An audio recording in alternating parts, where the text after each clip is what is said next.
Hey Food Slayers, it's Michelle here from foodslaying.com, and today's video, because I've been kind of just super busy the last couple of weeks, some incredible interviews coming up in the next couple of weeks.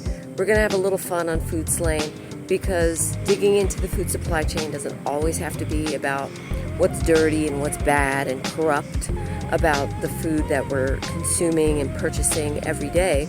So we're going to do some fun interviews in the next couple of weeks, and we're coming down to the end of season 2. So I hope that you are tuning in and listening in for those episodes. You can also sign up for the newsletter, of course, so that you get exclusive podcast updates so you know what's coming and when.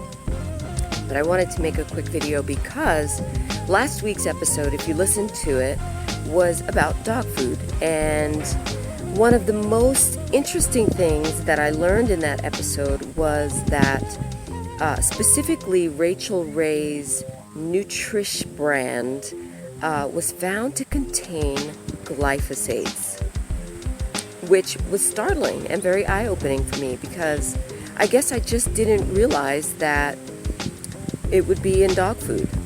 But why not? Because there's a lot of corn, soy, and wheat in dog food. And so it makes sense that those three products, those commodities, corn, wheat, and soy, that are in dog food, kibble, especially dry kibble, that there would be glyphosates found in those products. Now, it doesn't necessarily stand for grain-free food, but if you listen to that episode, then you understand, well, what are some issues with the grain-free food products that are on the market for our pets. So I encourage you to head over to foodslaying.com and listen to that episode because it really is eye-opening. Our pets are dying at an alarming rate from cancer, diabetes, kidney failure, and heart disease, things that are, normally associated with, people.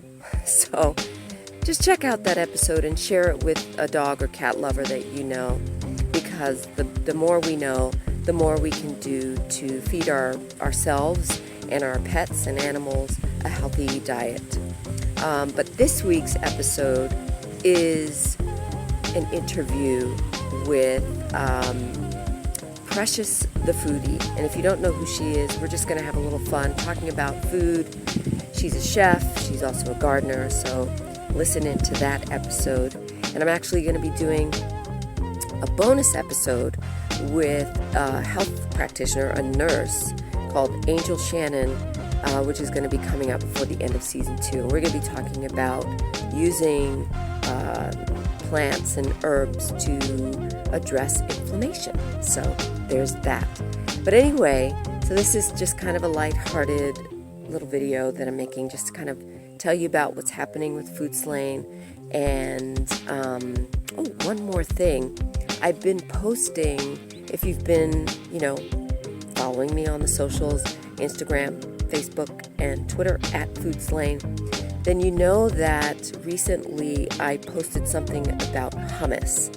And what was really startling about that is, hummus only has a few ingredients, but it's also been found to contain glyphosates. So the reason that is because a lot of farmers, it's a farming technique called desiccation, and that's a technique that's been used for a long time where farmers will spray glyphosates to help in the ripening process and to help dry them out more quickly to meet harvest date. And so there's a lot of glyphosates in chickpeas. So if you're a vegetarian and you're eating hummus and you think that you're doing something good for your health and your wellness, I encourage you to look at the article that I posted on social media because, one of the articles that I posted talked about how Whole Foods, Sabra, Trader Joe's, all of those manufacturers of hummus, you just might want to look into it.